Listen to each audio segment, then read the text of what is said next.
ஒரு சங்க இலக்கிய பாடல் வந்து நாங்கள் கேட்டிருந்தோம். அதில் என்ன சொல்லியிருந்துச்சு அப்படின்னா, "அடியிற்ற நிலவு அரசர்க்கு உணர்த்தி வடிவேல் எறிந்த வான்பகை புறாது வடதிசை கங்கையும் இமயம் கொண்டு தென் திசை ஆண்ட தென்னவன் வாலி" அப்படின்னு சொல்லி ஒரு சங்க இலக்கிய பாடல் ஒன்று இருக்கு. அதில் வந்து அடியிற்ற நிலவு அரசருக்கு உணர்த்தி அப்படின்ற வரி எதை குறிக்குதாங்க? அதாவது அவங்க வந்து அளவு கால அளவு இருக்குல்ல, கால வந்து அப்போ வந்து முளைக்குச்சி வச்சு தான் அவங்க பண்ணுவாங்க. முளைக்குச்சினா அது ஒரு டெக்னாலஜி மாதிரி தான். அவங்க வந்து அந்த கால வானிலை வந்து ஆய்வு பண்ணக்கூடிய ஒரு விடயம்னு வச்சுக்கோங்க. இப்போ இந்த நிழல் பார்த்து சொல்கிறது தான். அதில் வந்து அந்த கணிகரோ இல்லாட்டி அந்த சொல்கிற ஆசானோ வந்து அரசனுக்கு வந்து உணர்த்துறான், இந்த மாதிரி வானத்தில் வந்து ஒரு எரிகற்கள் வந்து விழுக போகுது. அதான் வான்பகை பொறாது அப்படின்ற அர்த்தம். அதுதான் அவன் சொன்னோன்னே இவன் என்ன பண்ணுறான்னா, இது கவர்மெண்ட்லேயே வந்து 6000 ஆண்டுகளுக்கு முன்பு எரிகள் வந்து இந்து மகாசமுத்திரத்தில் விழுந்ததுன்றதுக்கு ஆதார் தரவு இப்போ இருக்கு. அதாவது நம்ம சொல்ற குமரிக்கண்ட பகுதி நம்ம சொல்றோம், அவங்க வந்து இந்திய பெருங்கடல், இந்து மகாசமுத்திரம் அது விழுகுதா? இப்போ உடனே வந்து அவன் வந்து அந்த இப்போ குமரிக்கண்டத்துலேருந்து இந்த நிலத்துக்கு வரல அவன். சரி, ஒரு போறாங்க. நம்ம என்ன நினைப்போம், இப்போ குமரிக்கண்டத்துல முடிஞ்சுன்னா அவங்க தமிழகத்துக்கு வந்துட்டாங்கன்னு தான் நினைப்போம். அடுத்த நிலப்பரப்புக்குன்னா உயரமான நிலப்பரப்புக்கு தான் போவான் எப்பயுமே. இவன் என்ன பண்றான்னா வடதிசை வரைக்கும் போறான். வடதிசை இமயம் கங்கை வரைக்கும் போய் அதை கொன்று, அதன் பிறகு அதாவது வடதிசை கங்கையும் இமயம் கொண்டு தென் திசை ஆண்ட பாண்டியன் வாலியவே பாண்டியன் வாலியவே அவன் அங்க போய் செட்டில் ஆயிட்டு, மீதி என்னோட நிலப்பரப்பு, நான் ஆண்ட நிலப்பரப்புல எதெல்லாம் மிச்சம் இருக்குன்றப்ப அந்த மக்களை கூட்டிட்டு கீழே இறங்கி வருவாங்கல்ல. ஆமா, அப்படி வந்துதான் கீழே செட்டில் ஆகிறான். அதுதான் அந்த பாடல சொல்லக்கூடிய கருத்து. சரிங்கண்ணே. இப்ப பாண்டியர்கள் வந்து இங்க வந்து செட்டில் ஆயிட்டாங்க அப்படின்னு நீங்க சொல்றதுபடி எடுத்துக்கோம். அப்ப இங்க நிலத்துல இருந்த மக்கள் யாரெல்லாம் இருந்திருப்பாங்க? இவங்க வந்து பழங்குடிகளா தான் இருந்தாங்களா? அப்பயே வந்து இவங்க வந்து நல்ல நாகரிகம் அடைஞ்ச மக்களா இந்த நிலத்துல வாழ்ந்துகிட்டு இருந்த மக்கள் இருந்திருப்பாங்களா? ஏன் அப்படி சொல்றேன்னா, நிறைய பேரை மைக்ரேட் பண்ணி இங்க இருக்கிற நிலங்களை வந்து சோழர்களோட வரலாற்றை சொல்லும்போது, நம்ம கரிகால சோழனோட தந்தை வந்து இந்த நிலத்தை திருத்தி காடுகளை எல்லாம் அழிச்சு வெறும் விவசாய நிலமா மாத்தினாருன்னு சொல்லி சொல்றாங்க. ஆனா பாண்டிய நிலப்பகுதிகள் வந்து பெருசா வந்து வயல் நிலங்களாவோ இதாவோ மாறாம வெறும் வானம் பார்த்த பூமியாவோ இந்த விவசாயங்கள் தான் பெருசா நடந்திருக்க மாதிரியான இது வந்து சூழலியல் வந்து இருக்கு.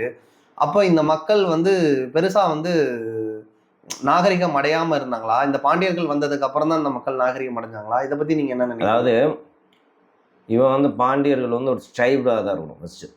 அவங்க ட்ரைபல்ஸ், அதாவது பழங்குடிகளாக தான் இருந்திருப்பாங்க. பழங்குடிகள் அவன் இங்கே நாகரிகம் அடைஞ்ச பழங்குடிகளாக இருப்பாங்க. ட்ரைபுனா நம்ம நினைக்கிற மாதிரி இன்னைக்கு பார்க்குற இணையதளங்களில் பார்க்குற காட்சிகள் மாதிரியோ அந்த மாதிரியான ட்ரைபல் கிடையாது. அவனுக்கு எல்லாமே தெரிஞ்ச விஷயங்கள், நிறைய விஷயங்கள் இருந்திருக்கு.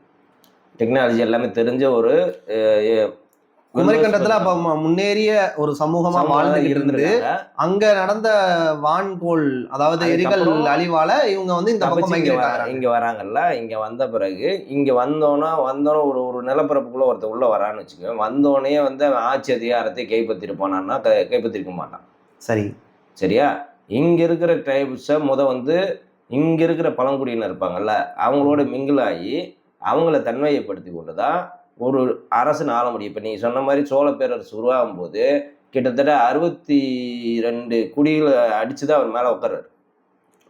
கரிகால சோழன் உட்கார்ந்தது வந்து கிட்டத்தட்ட 63 குடிகளை வந்து முடிச்சுட்டு, அதாவது குடியாட்சிகளாக இருந்தது. குடியாட்சி மீன்ஸ் வந்து குடினா இந்த குடி கிடையாது. அதாவது குடின்றது இந்த பொறுத்த வரைக்கும் அவன் தனித்தனி கூட்டமாக இருந்திருப்பான். தனித்தனி கூட்டம். அந்த கூட்டத்தை மொத்தமாக லீட் பண்ணி அதுக்கு ஒரு மன்னனாக மாறுறது தான் பேரரசு.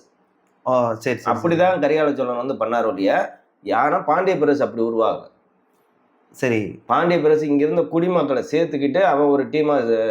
ஆமா, பாண்டியர்களோட எல்லா தரவுகளையும் அடிப்படையில பார்க்கும்போது பாண்டியர்கள் விவசாயத்தை மிகப்பெரிய அளவு நம்பி அவங்களோட தொழில்களை கட்டமைக்கல. எல்லாமே கடற்கரையோர கடல் வணிகம் தான். முத்துக்களையும் அவங்களோட ஆபரணங்களை மேக் பண்ணி அந்த ஆபரணங்கள் தான் வெளிநாடுகள்ல இதானது மாதிரியும், அதே மாதிரி மலைகள்ல அவங்களோட மலைகள் சார்ந்த பகுதிகள், பாண்டிய நாட்டு மலைகள் சார்ந்த பகுதிகளில் தான் மிளகு உற்பத்தி வந்து மிளகு. அதாவது இவங்க என்ன நினைக்கிறாங்க அப்படின்னா, ஒரு ஆய்வாளர்கள் எல்லாருமே என்ன நினைக்கிறாங்க அப்படின்னா, ஒரு அரசர் விவசாய நிலத்துலேருந்து வர நெல்லை வச்சு தான் இங்கே வந்து அவன் இது பண்ணணும்னு அவசியம் கிடையாது. ட்ரேடிங் தான் இங்கே ஃபஸ்ட்டு வணிகம் தான். உலகம் தாவிய வணிகம் செய்தவர்கள் பாண்டியர்கள், அதில் மாட்டுக்கிறது கிடையாது. ஏன் இதில் இருக்கிற சாலமனுக்கு இங்கேருந்து எடுத்துகிட்டு போயிருக்காங்களா? அதுக்கு வரலாற்று தரவு இருக்குல்ல. ஆமா, இயேசு பிறக்கிறதுக்கு பல 100 வருடங்களுக்கு முன்பே வந்து சாலமன் வந்து இங்க இந்த மயிலிறக பயன்படுத்தினதா ஒரு குறிப்பு இருக்குல்ல. சில பேர்லாம் என்ன சொல்லுவாங்கன்னா, அங்கே இருக்கிற சாலமன் டெம்பிளை கட்டினதே இங்கேருந்த பாண்டியர் டீம் தான் போய் கட்டினாங்கன்னு சொல்லுவாங்க.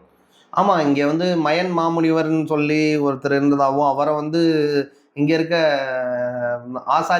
ஆசாரி சமூகங்கள் வந்து அவரை வந்து விஸ்வகர்மா அப்படின்னு இன்னைக்கு சொல்லிக்கிட்டு இருக்காங்க. ஆனா முன்னாடி வந்து மயன் மாமுனி அப்படின்ற பேர்ல அவரை கும்பிட்டு அவர் தான் வந்து நிறைய கத்து கொடுத்ததா சொல்லுவாங்க. ஏன்னா பாண்டியர்களோட பேஸ் வந்து முத்துக்கள், பவளங்கள், இந்த மாதிரியான ஆபரணங்கள் செய்யறதான்னும் போது அப்போ பாண்டியர்கள் டிபெண்ட் ஆன ஆசாரி அவங்க மட்டும் இல்லப்பா. இது எப்படின்னா, இந்த ட்ரேடிங் செக்டார்ல வந்து அவன் வந்து இந்த கடல்ல இருந்து பெறக்கூடிய ஆபரணங்களா இருக்கட்டும், இதாக இருக்கட்டும், எல்லாமே எடுத்து அவனுடைய ட்ரேடுக்கு தான் யூஸ் பண்ணும். அதாவது பண்டை மாட்டு முறை தானே, இவனுக்கு தேவையான பொருட்களை வெளியில வாங்க வேண்டியது இருக்கும். அதுக்கு இந்த பொருட்களை அவன் கொடுக்குறான். இப்போ நான் சொல்ல வந்த விஷயம் என்னன்னா, அந்த சாலமன் டெம்பிள் சொல்றேன்ல, அதை அழித்தொழிச்சதே இங்கிருந்து போன பாண்டியர்கள் தான். ஏன்னா கட்டினவனுக்கு தானே அதோடைய டெக்னிக்கலும் தெரியும். ஓ, சாலமன் டெம்பிள அடிச்சதே இங்கிருந்து போன பாண்டியர்கள் தான். ஏன்னா அதுதான் பின்னாடி நீங்க போனீங்கன்னா இந்த கண்ணகி கதைகள்லாம் வருது இல்ல, அதெல்லாம் அதோடைய ரிவென்ஸ் தான் இங்க வந்து திருப்பி பாண்டியன் எழுச்சி அழிக்கப்பட்டதெல்லாம். ஓ, அந்த மாதிரி ட்ரேட் ரூட்ல நடந்த சண்டைகள் இருக்குல்ல, நிறைய என்ன பண்ணிட்டாங்கன்னா, அங்க இருக்கக்கூடிய அரசன் வந்து நம்ம ரொம்ப தள்ளி போறோம்னு நினைக்கிறேனே. சரி, ஆரம்பத்துல இருந்த பாண்டியர்கள் வந்து இங்க வந்து மைக்ரேட் ஆகுறாங்க. இங்க வந்து இங்க இருக்க குடிகளை தன்மையப்படுத்துறாங்க, அவங்களுக்கு நாகரிகங்களை சொல்லி தராங்க, எல்லாம் பண்றாங்க. சரிதான். அப்ப மொழி வந்து ஒரே மொழியா இருந்ததா? எல்லாருக்குமான மொழி ஒரே மொழியா? தமிழ் அவனோட பாண்டியர்களை பொறுத்த வரைக்கும் முழுவதும் ஒரு மொழி கொள்கை தான் அவனை பொறுத்த வரைக்கும். ஆமா, நம்ம அந்த நூலை வந்து நம்ம அந்த செய்யுளை வந்து பார்த்துருப்போம்னு நினைக்கிறேன்.